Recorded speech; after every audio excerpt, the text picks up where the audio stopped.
Ladies and gentlemen, let's RedGamingTech.com video. We're going to be discussing Moore's Law.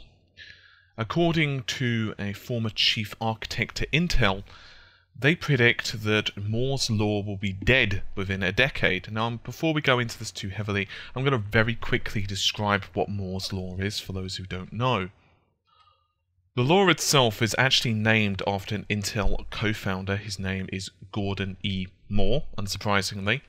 And Moore's observation was that during the history of computing hardware, the number of transistors on the CPUs or whatever doubles every 2 years. By the way, just so you guys are clear, it's often misquoted to be every 18 months.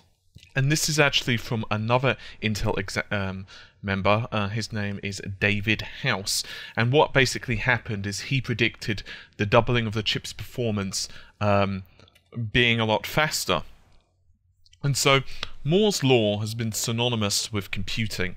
We've basically took it for granted that, well, computer parts are going to become a lot faster.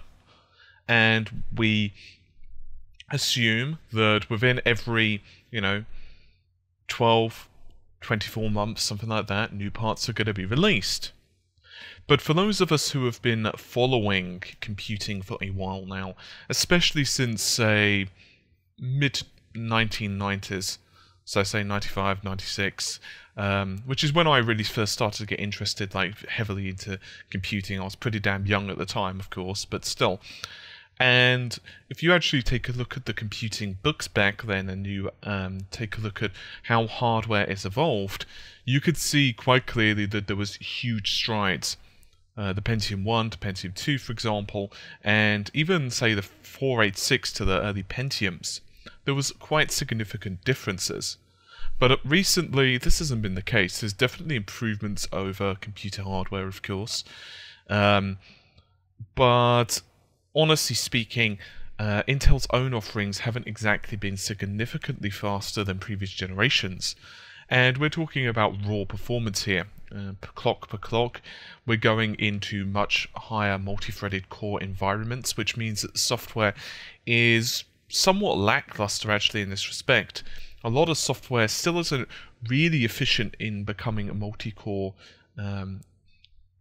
dependent. And so what happens a lot of the time is you have one singular thread that does a lot more work than the others. Now, this has actually been something that games developers have spoken about quite heavily. You'll have one thread that does a hell of a lot of the work, and you'll have other threads that kind of do their own little bits and pieces, but oftentimes this leads to poorer performance, particularly on, say, AMD parts, which oftentimes focus on heavy multi-core environments. So what we're going to be doing is we're going to be doing some analysis on this very briefly with some interviews from, as I said, one of the chief executives or former chief executive from Intel. And we'll also, in probably a couple of days' time, I won't be able to do it today because I've got something else pretty technical to do, we're also going to be taking a look at the advancements in multi-core technology as well. Because if you guys get a fundamental understanding of that, you can understand a lot better why computing is going the route it has. And we've spoken about some of this stuff, somewhat before, but we've not really delved into it, and I think it's a really good time to do so. By the way, just as a small tidbit, it's worth noting that quite a few electronic devices, not just CPUs, which most people associate it with, are also linked to Moore's Law. Processing speed, for example, the capacity of memory, even things such as digital cameras, all really try to follow Moore's Law, and it just so happens that they do for various reasons that I'm not going to go too much into in this particular video. So as it turns out, the Pentium Pro architecture is arguably one of the most successful and advanced microprocessor designs in history. Indeed, it's actually so impressively advanced for the time. And by the way, just so you guys are aware, this was the mid-90s, like 95, 96, that the Pentium Pro really started to leave its mark on the world. And the Pentium Pro architecture was so bloody advanced at the time. Of course, it was single core and all the other bits and pieces had very little cache. But some of the elements, many of the elements, actually are still around in modern CPUs. This even includes Haswell, which is one of the latest and greatest Intel CPUs available. And so one of the, or I should say, one of the former Intel chiefs architects, his name is Bob Colwell. I'll give you guys the spelling. Bob, obviously, and then Colwell, C-O-L-W-E-L-L. He actually gave a keynote speech on hot chips, and he was actually speaking about this whole situation with Moore's Law. Now, currently, he actually works at DARPA's Microsystems Technology Office, and he's actually developing cutting-edge new technology in various fields and bits and pieces. And it's worth noting that marketing executives, people who are focused on marketing the chips, people who are focused on marketing processors and various other technological advances, they don't want to really admit this stuff, and you can see this because of the advancements in clock speeds and so on, and we'll speak about that either a little bit in this video, but somewhat in another video as well, because it's quite a lengthy discussion and I don't want to break this down too much. And so engineers have known about this problem for a while. It's something that they speak about themselves, but the marketing people don't really want you to know. Now, according to Colwell, whatever you wish to pronounce his name. Sorry guys, anyone who's a regular viewer knows that I am absolutely shit when it comes to pronouncing names, so you're just going to have to kind of bear with me as I, butcher this poor man's name, but regardless. Anyway, our chap Bob, that's actually his name, Bob Colwell, he said that the maximum extension of the law, Moore's Law, in which the transistors are double in density, as we know, which is every 24 months, 18 to 24 months, yeah, that's going to pretty much be gone by 2020/2022 at the latest.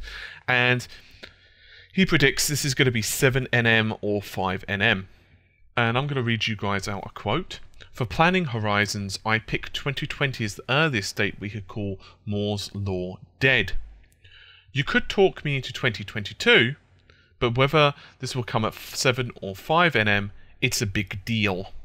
Now, before everyone starts running and screaming to the hills in terror and panic, it's worth thinking about this very carefully. Everyone expects chips to continuously be faster. Everyone wants the new PlayStation, the new Xbox, their new desktop PC to be significantly faster. I do.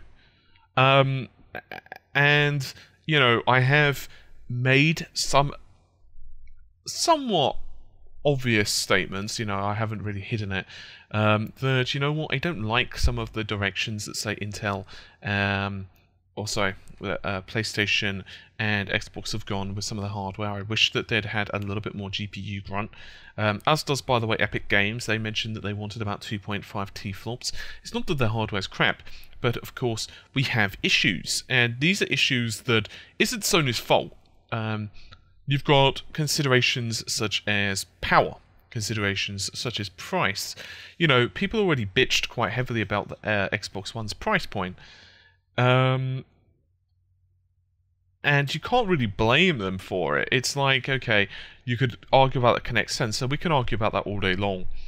But unless they're going to start making significant losses on the hardware, they can't pack that amount of power into a console. And more to the point, by the way, actually run that console cool. Once again, a lot of this, they could have, for example, added in extra GCN cores. They could have increased the clock speed of the GPU. I mean, Microsoft did, obviously, to A53. But there's concessions that have to be made each time. And it's not just a simple case of, well, you know what, gee whiz, we can run our GPU because the maximum speed is like 1000 megahertz. We can't just be like, okay, well, we're going to run this at 1000 just because we choose to. No, of course, anyone who knows about technology extensively knows that there are things in place that stop you doing this. And think about, for example, even cars. Okay, we can argue that, and I'm not, by the way, a huge car fan or anything like that, I'm by no means a gearhead, but it doesn't take a particular genius to look at, okay, in, you know, when cars were first invented, there was, well, a huge improvement. Obviously, it was a car.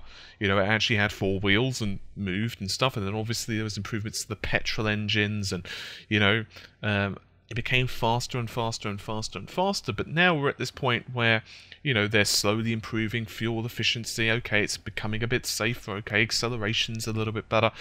But honestly speaking, apart from, you know, a few things here and there, a car is a car is a car, okay? You can get ones that look nicer inside, you can get ones with better air conditioning, but it's not like the cars have massively improved. You know, you get a car that's 10 years old, okay, it's going to have a few issues compared to a new one. You know, it's going to not be as safe, it may not be quite so fuel efficient, it may not be quite as quiet, it might put out a bit more pollution, whatever.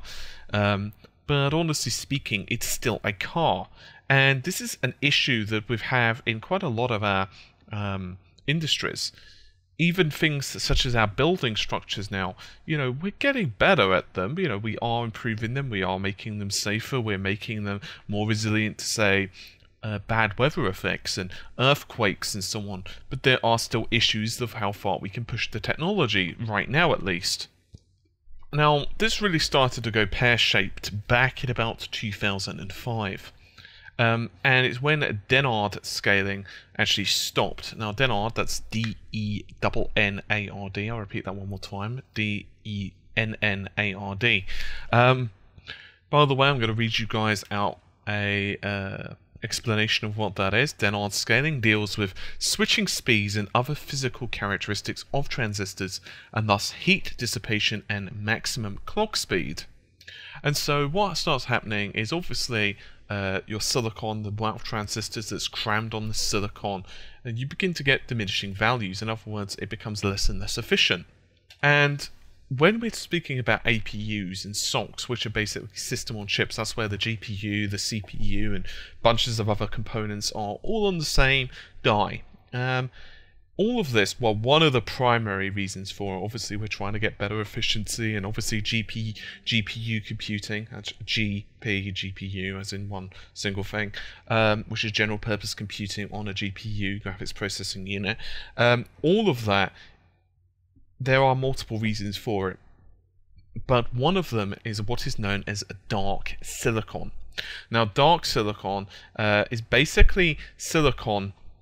It's something that we're going to really discuss in a different video because it's a pretty complicated subject, and I don't mean to sound like, you know, I'm going to put this in a new video for views and stuff like that, but it really is a case of some of the stuff is pretty damn complicated, and I don't really want to turn this into like a 40-minute video going into like dozens of different topics because it kind of destroys it, and you guys have actually asked me not to do that in a couple of comments, and so I think it's better just to really explain something really well, or don't explain it at all. I think that's just kind of better.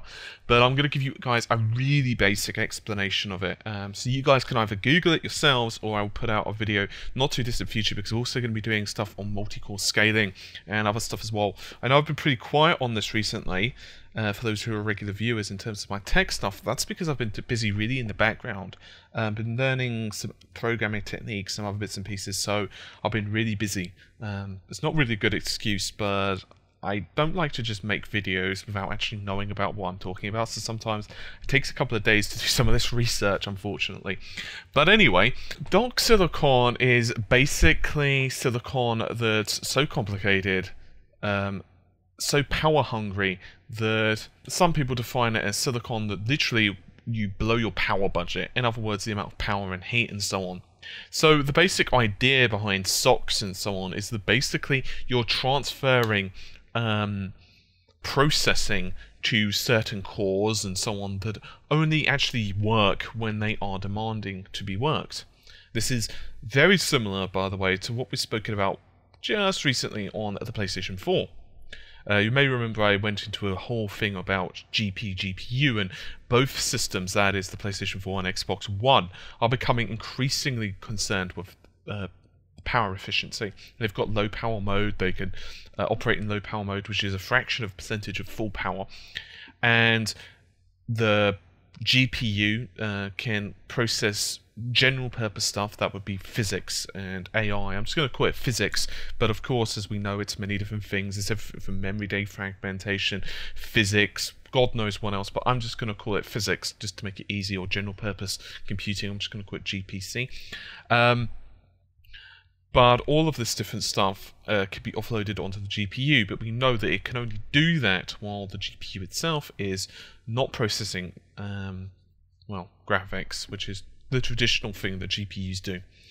And so you're getting into these situations where the GPU needs to be efficient. Back in the day, this is a true story, by the way, back in the day, Intel were really confident on the Pentium 4 architecture, and they actually believed that the Pentium 4 architecture would actually run at like several gigahertz. Indeed, Intel claimed that the net burst, that's one word, architecture would allow clock speeds up to, take a guess, 10 gigahertz. But in reality, they got them to about, 3.8. Now, those of us who had really good cooling, those of us who were really into overclocking, they were able to get more. I'm not going to bother to do the research on the world records. You can if you want. But, it was faster. 4 gigahertz, 4.5 gigahertz, 5 gigahertz, whatever. But we're talking about, well, good cooling here. We are not talking about the traditional heatsink and fan, which I'm sure many of you know. If not, you can just Google it, HSF or heatsink fan. Basically just a heatsink, which obviously is really good at extracting heat, and a fan, traditional fan, which, the ones, the retail coolers, the ones that just, they bundle in, they're like £5-10, a couple of bucks basically, and they extract a reasonable amount of heat, but they cannot handle the temperatures which would be associated with the power requirements and the clock speeds of, well, 10 gigahertz. It's just not going to happen, damn it. And so, you can want it. This is the thing. You can want something, you can want it, you can theoretically have it, but theoretically and wanting doesn't equal reality. And so, what was happening back then, Intel's idea was that, we're just going to solve it with clock speed, raw, pure power and clock speed. AMD came along. I'm not going to give you the whole story because it's quite lengthy, but AMD came along and said, we're going to release this architecture, we're going to do the Athlons, and there was a whole history about Athlon 64s and goodness knows what else, and Athlon XPs and Athlon 64s. Maybe I'll go into it in a different video. It's pretty cool stuff, and they went basically the efficiency route. So they actually had what was known as a rating system. So just as a pure example, because I can't remember what the speeds were offhand, but they would be like, an 1800 megahertz part would be like 2400. So they'd call like an 1800 megahertz part, like it would actually be called the Athlon 2400, just as an example. And basically, it was a marketing gimmick term where basically the 1800 megahertz Athlon would be equivalent to the 2400 megahertz Pentium. And of course, they oftentimes traded blow for blow. Sometimes the Pentium was better at some things, other times Athlon was better for other things, blah blah blah. Now, these are Colwell's thoughts, these are Bob's, opinions on some of the stuff, obviously. And some of this goes over my head, to be honest with you. I understand a lot of the principles, but I am not a chip designer. In other words, I have to concede to his knowledge in some of the stuff because of obvious reasons. He's designed the chips, quite literally. I will do further research, however. I'd be interested to see if any chip designers, if I can get hold of some, I might start doing that and get their takes on it. But anyway, the problem is pretty simple. Now that Denard scaling, we've just discussed that, has gone. It's gone bye-bye. We can see it gone bon voyage, if you prefer the term. It's not, I know that I pronounced that wrong deliberately. If you guys get the reference, you can let me know in the comments. But anyway, now that scaling is gone, and we have the benefits of various nodes and whatever else disappearing every generation of processors. I mean, if you guys want just a quick look at this, you can take a look at the differences between like the Sandy Bridge processors from Intel and like the Haswell. Now, admittedly, they are not a complete architectural improvement, but you can see how they've been focusing primarily on, okay, the small chip shrinkage. They've reduced the size of the chips. They've improved, for example, the power usage. They've improved the efficiency like 10, 15, 20% in some cases, blah, blah, blah.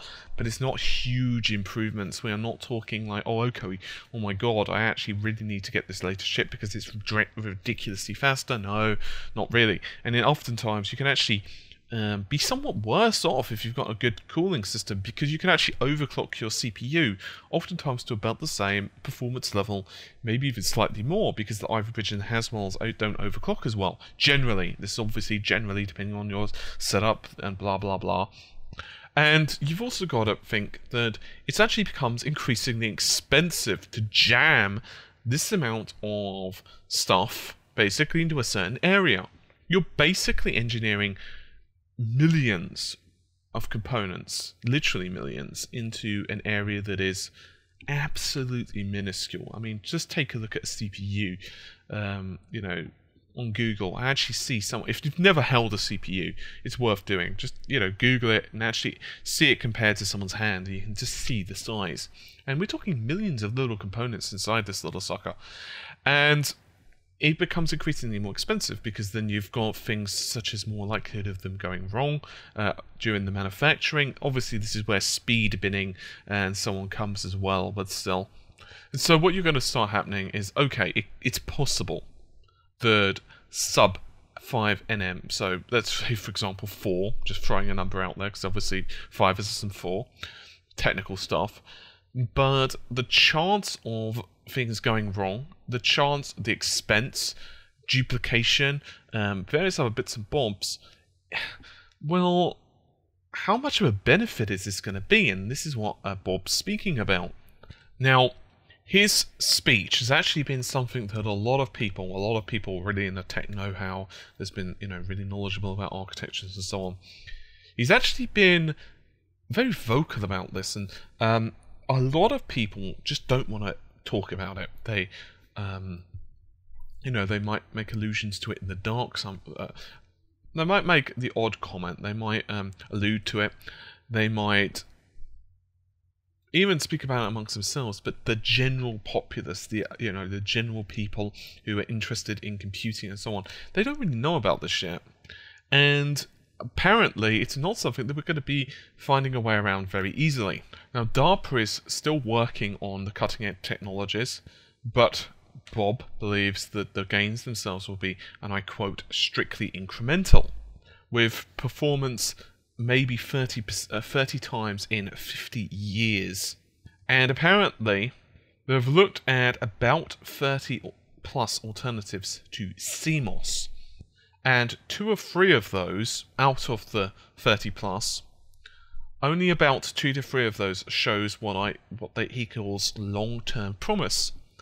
And he describes the promise as not very promising. So in other words, yeah, it might work, but, you know, I wouldn't recommend going rafting on it. In other words, don't expect it to hold you for too long.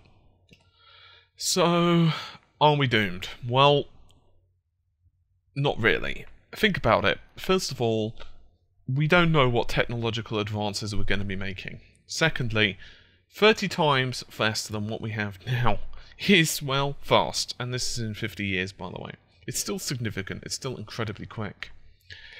According to Bob and others, they don't believe that things such as graphene, semiconductors, carbon, nanotubes, and various other bits and bobs, they don't really think that they're going to revert the improvements of what is basically Moore's Law. They don't really think that it's going to bring it back. They don't think that Moore's Law is going to rise out of the, you know, the ashes and become the, you know, the de facto, almost like gravity. I mean, you know, for a long time, back in like the early 2000s, 90s, late 90s, Moore's Law, it's, you know, it's, when someone said Moore's Law to many people, I'm not saying everyone, of course, but Moore's Law was like, yeah, okay, Moore's Law. So it's almost like, you know, if I drop this apple, what's going to happen? You know, the gravity is going to say, well, okay, well, it's my turn to take over now, bub. Moore's Law was very similar. People believed in it, people knew about it, but it's slowly starting to ebb away. And there are obviously going to be huge improvements in technology. We don't know what it is, and this has been something I've been saying to you guys for a while. You never know what technological advances we're going to be seeing. Anyway, this is about it for this video. As I said, this video has raised quite a few questions. It's already about 30 minutes long, and you know I don't like to do 30 minutes anymore, above 30 minutes, for a couple of reasons. People have been saying, well, it takes bloody ages to buffer the video, because I know some of you guys watch it on like your cell phones or whatever, without even looking at the video, you just listen to the audio as like kind of a podcast. And yes, I'm hearing your comments about the podcast thing. I'm looking into it. There's also various other bits and things as well, but we will be discussing a lot of the stuff independently. So in other words, I'm going to be talking about multi-core, I'm going to be talking about, you know, all the various aspects of this and really breaking it down for you guys. So it also gives me a lot more chance to do some research on some of the aspects that I'm not too familiar with, so that I can be much more efficient when I'm giving you guys information, which I much prefer to do. I hate giving misinformation. I'm not saying that I'm always perfect, but I always like to give it as accurately as possible and as thoroughly as possible as well. Anyway, hopefully you've enjoyed this video. I will see you soon. Take care. Bye for now.